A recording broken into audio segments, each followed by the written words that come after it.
This morning I've decided I'd like to do a let's play of the first few levels of Electric Highways, and I wanted to show you the description in the store page because it had an influence on how I perceived the game when I played it. I've played it multiple times, and of course, the first time I played it is not. I didn't see it the same way as I saw it the sixth time or so. But this description page kind of provided me with a thought hub to which I could connect my experiences in all playthroughs. Electric Highways is a game that's all about experience and exploration. Everything in the game, especially visuals and music, has been created for the purpose of giving the player a certain kind of emotion. The setting takes place in a surreal virtual world made of abstract 3D graphics where the player must explore 10 levels, each with an individual theme. Now, if you actually take this, verbatim, you can describe a lot of the games that way. This is really a description of video games in a large, 3D ones anyway. But when you read the description, and I'll talk more about this as we're playing. When you read the description, you can kind of get a sense of ambition that doesn't seem aware of all of the residual bullshit that has come from speaking about games for years. It's just like when you open an encyclopedia and read the description of a thing that you've been studying for 10 years, and it's only a paragraph long. It's got that kind of feel, and I think that's important to the experience. Also, I want to mention that we're having a discussion here. I'll put a link to the video, but we're having a discussion about the game here, and I included some. This is as far as I've gotten in my thoughts. Is I put it in MS Paint and misspelled a bunch of stuff because I was so unsure about what the fuck I was saying.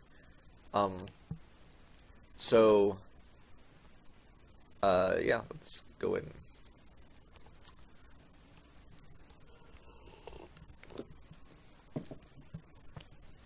It's loading.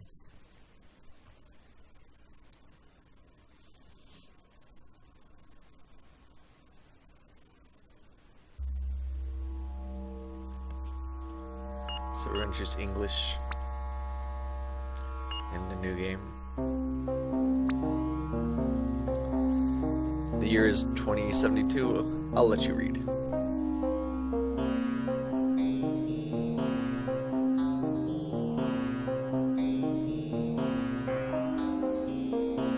Okay, some people would describe social media this way,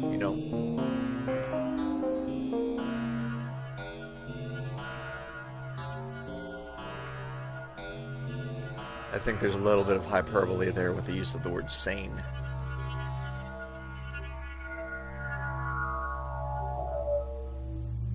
The virtual engineer, not a virtual engineer. It's like they form their identity with their activity, yeah, but it's given them some amount of solipsism or egomania, megalomania, something like that. Losing my mind. Spoiler alert, it's probably doing the exact opposite of that.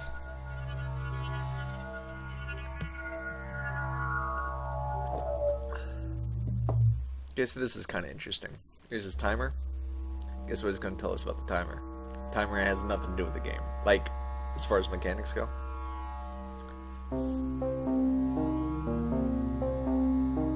You know, that's a really good point. I want to point that out. They have a screen introducing the fact that there's going to be 30 minutes until the upload is complete. Okay? And then there's going to be another screen that says that timer has no effect on gameplay.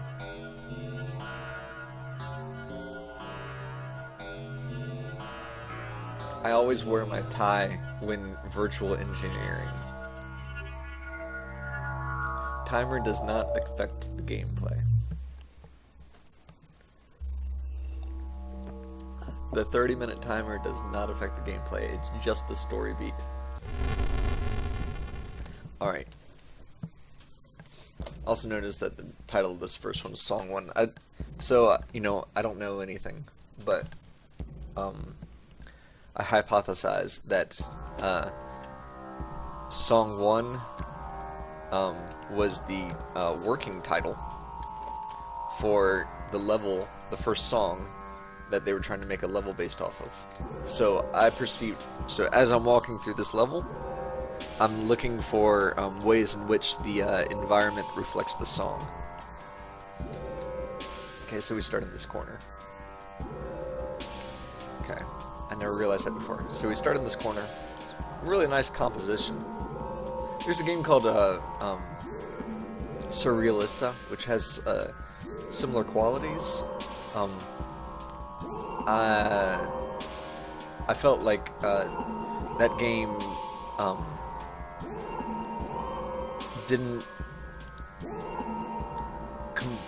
compose its scenes as well as I'd like. This game I feel like does a much better job of it. So anyway, we start here. So, but there's this room. I've always thought that I started here. I've played this game like 6 times. I always thought that I started here, because why else would this room be here? No, I started here.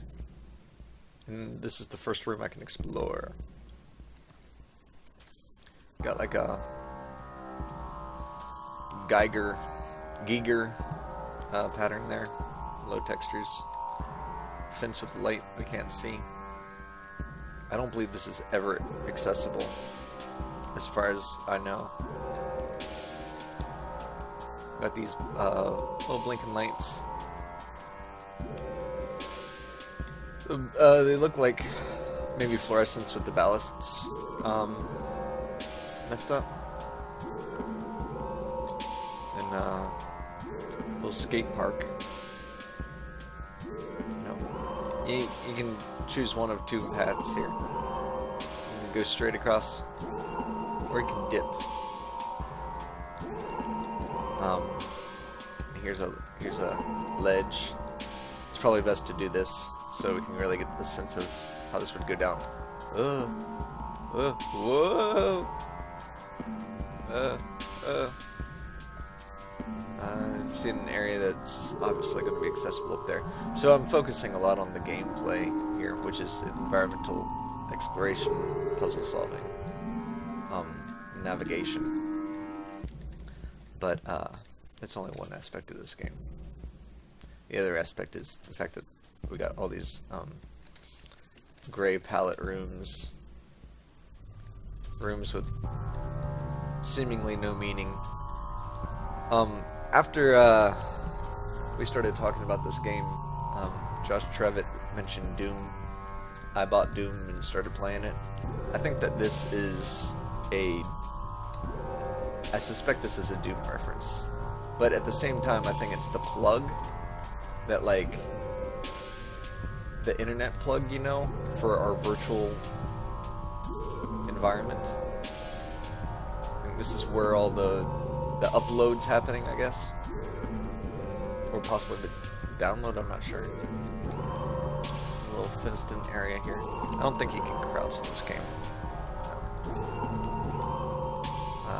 Sure. I hate to waste y'all's time. And I feel like I'm not communicating what I need to about this. So this reminds me of Ultra Zone, like laser tag. This is totally a laser tag environment. It's got that late 80s we hired an architect feel.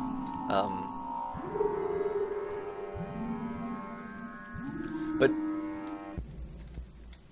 this is probably a good time to start thinking about this game as something which has been made. This game was made. This is an expression. This is, according to my hypothesis, this is an expression of the song we're listening to. But it's also an expression of early FPSs, or early environmental puzzles in FPSs. So it's like there's this mixture, but of course it's also an expression of the sensibilities of the author. So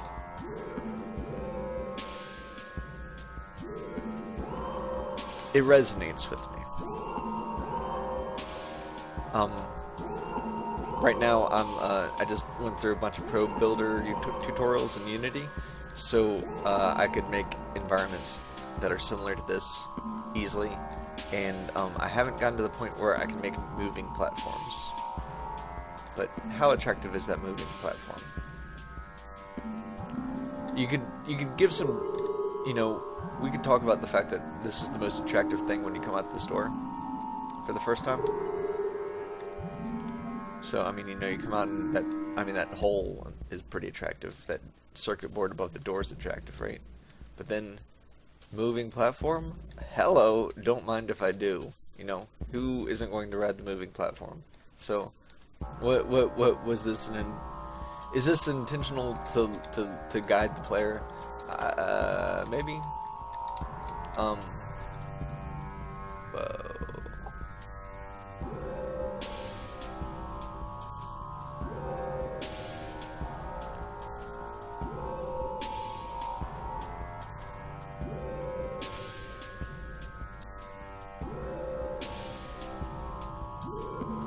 There's a little bit of interference pattern at the around the horizon at the bottom of the screen.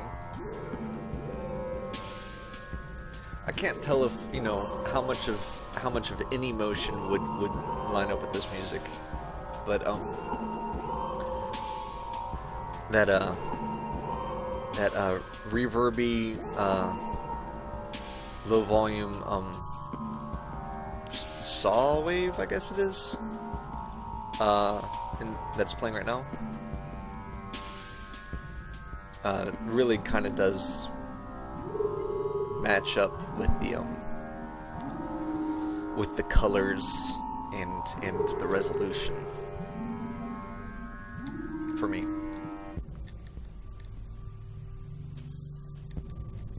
Got a little bit of sound over here, like a generator. Can you hear that?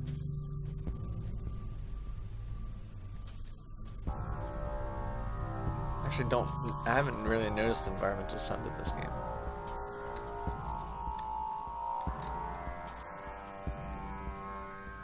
So we got this. So this is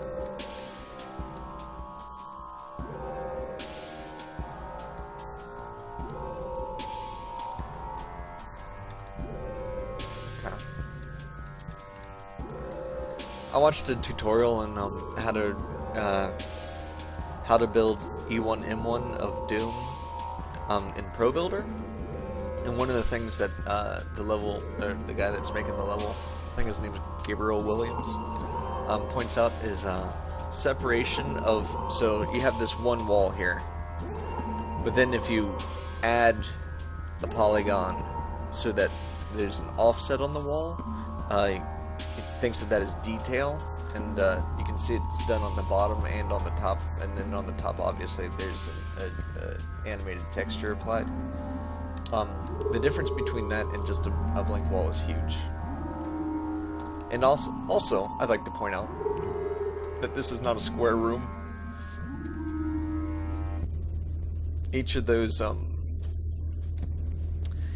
outcroppings takes a little more time, and also this flooring here is similar to the actual bridges in Doom, with the slime in between. No slime here. this doesn't just happen either. Someone's got to do this. And it's not that it takes a lot of time, but I think it's important to point out because the feeling I get from this entire game is that these levels were iteratively created. In other words, not completely planned out at the beginning, but like played through over and over again in order to get it right. And so at some point, I imagine the author coming through this hallway. I could see something like this happening on accident and then being like, oh, that's cool. And then maybe doing something a little more complex to play around with it. You know, it's got this feel of, I feel like I can see the work. And see the development of style within the level itself as I'm progressing through it. And then, you know, so at some point they came through this room, and it was probably just a bland room. Maybe the shape was like this, but they decided, you know, needs more. Maybe they added that texture on the top first, and they were like, still doesn't work. Or maybe they added the thing on the bottom, the steps on the bottom, and was like, it doesn't work, and then added the other one. But there's this feeling of, this is what it took to complete this room. And I find that really fascinating. That this is the completion. I'm not suggesting that it's not complete. I'm saying, this completion is much different than someone else's completion. This completion is the result of this particular artist's experience of creating it, and the decisions and abilities and tools that went into it. And for some reason, I mean, yes, that's true for many games and many crafts, but there's something about this game's demonstration of it that I guess is similar to my own in a way, but I would make different decisions, but I don't know, there's something I have some sort of similar sensibility in that. So good. I just really like this game. Okay, so come back out. It's interesting how the textures repeat, creates that grid. Oh, this would be a song you could not listen to in the car because it's almost got a little bit of police siren back there.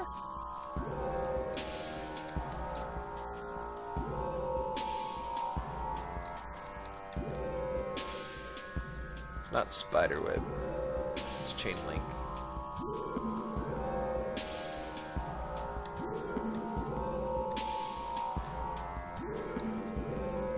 Okay, so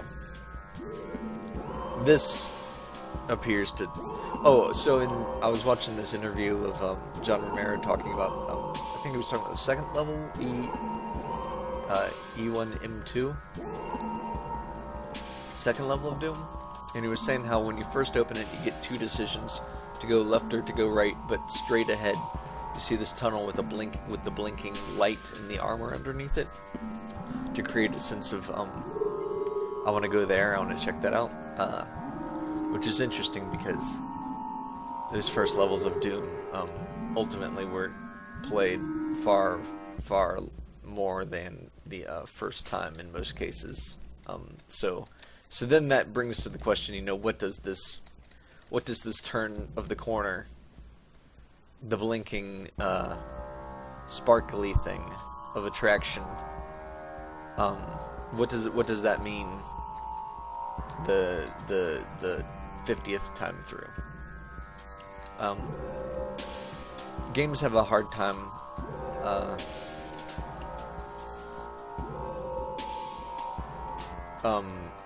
allowing us to appreciate their aesthetic qualities in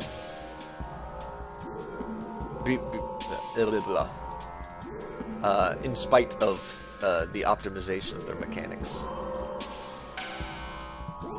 So I click that sucker. I think of this as a circuit board. Why circuit board? This kind of goes along with the virtual reality theme, I guess. But it's also got an aesthetic appeal to it. It would be cool if this was actually, you know, some sort of representation of something kind of esoteric, but I don't think it needs to be. Like at one point I was thinking, is this a map of something? But I don't think it is. But I do enjoy how it's actually kind of a nice painting. Composition of it is, like, what I like about this is similar to what I like about a lot of some K-pop songs have nice repetitive poppiness with like something noises that are really idiosyncratically almost annoying on the first listen, but the chorus and verses actually morph as the song goes along to create like very little repetition. Actually, it's like everything ends up modulating. I kind of feel the same way about this painting, because these shapes don't end up repeating. They repeat in their section, but then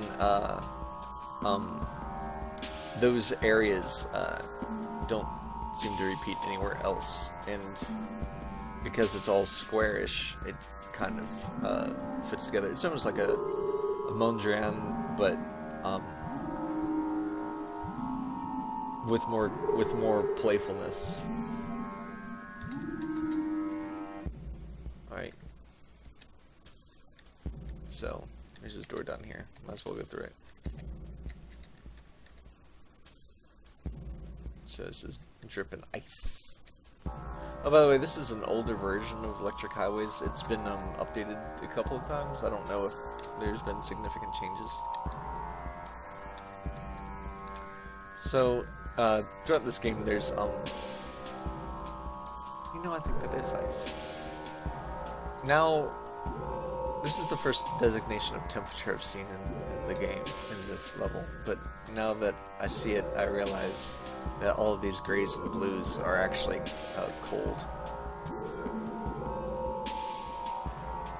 So anyway, yeah, there's all these little uses of particle effects in rooms that seem to have no... You're not part of a path. There's no mechanical thing going on. They're just installations.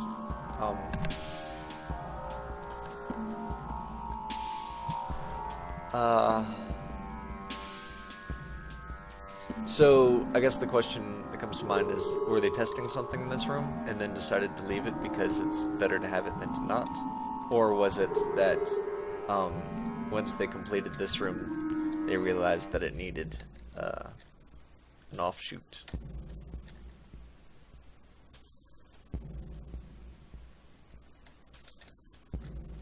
So we now know we're in cold, overcast concrete. Cold, overcast concrete. Okay, now I don't want to startle y'all, so sit down. Hey Shirley, how you doing, baby? My cat has arrived. So we got the stair. Who wouldn't take it? And then we finally get to be in what? That's cool, huh?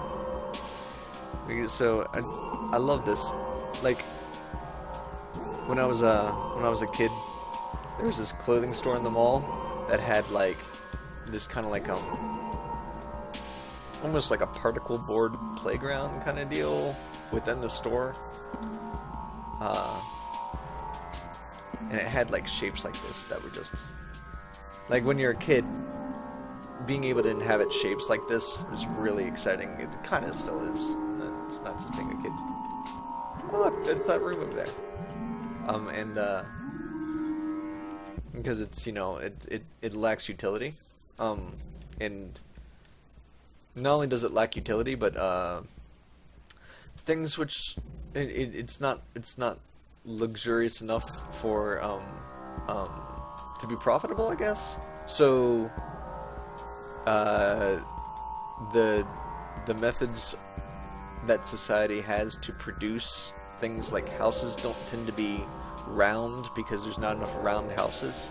So in order to make a round house, it's much more expensive because of economy of scale, that type of thing. So like, you don't end up with, you know, circles like this that you can just stand in, even though it's great. So now that we're down here, we got these lights. I think now that I think about it, I think that these lights are intended to guide us. Once we see that the lights appear, we kind of want to examine them. And upon examining them, we see yet another circuit board, similar to the one that did something earlier. But now there's an open door under it. So I think that's an attempt to guide us.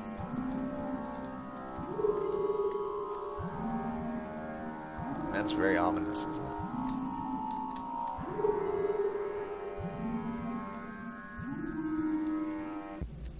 It's like carved into ice kind of feel. I enjoy how these drops are going through this well. Yeah. So I'm about to join them. Here we are. In the first portion of the level, but up higher. I made it!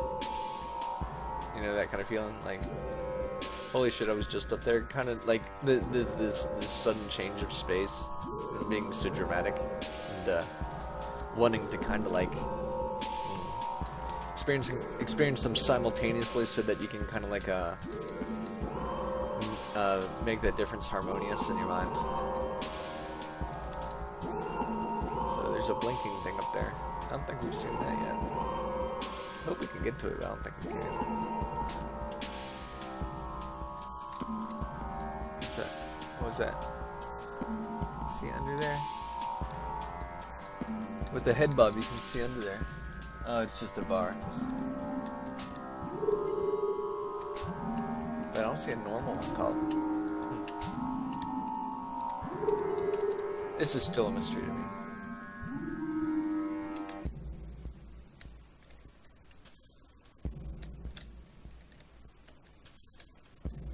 Here's that blinking thing.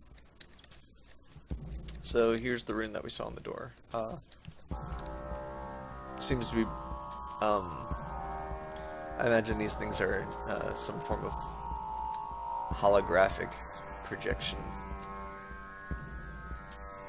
So I've received the hologram, the holographic rune. It would be cool if we could get up there, wouldn't it?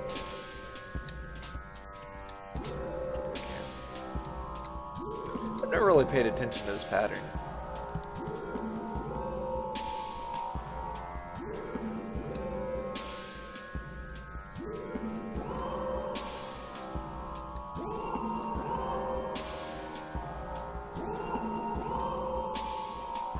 Looks like a skate park, doesn't it?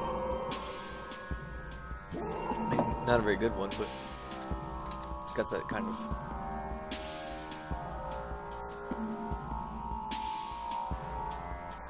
It's almost got a constellation with the lights, you know?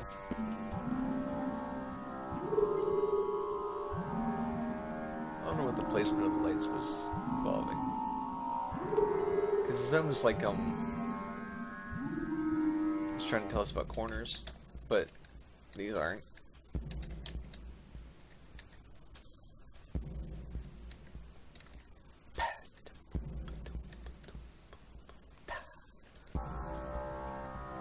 So This is the room that we could first come into. Nothing seems to have changed.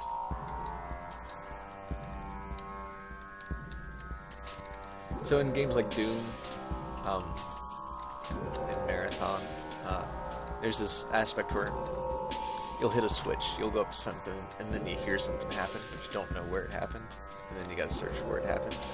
What I like to do is clear out a bunch of enemies, and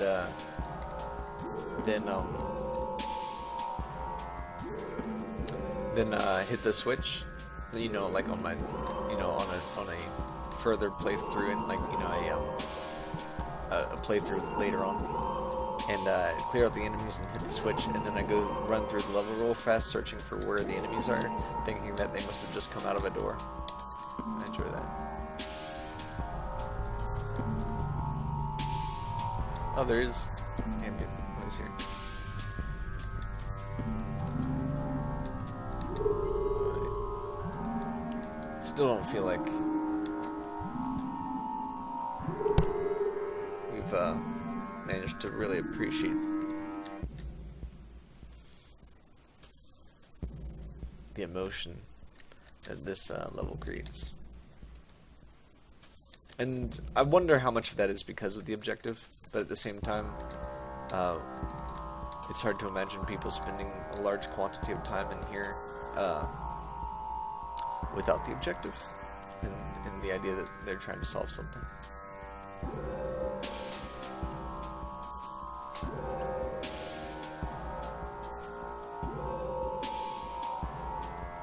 I just really like this game.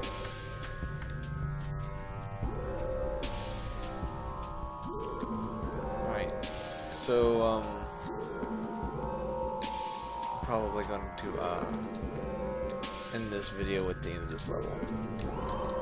I'd like to do more in the future.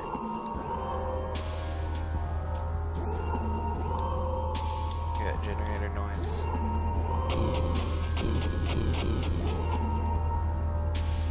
That's a proper use of screen shake. People get a little crazy with screen shake, but I'm totally cool with that. So, we are going to enter this fridge, you know what I'm saying? Like, we can hear the energy and anticipate it. It's intense that we're going to enter this.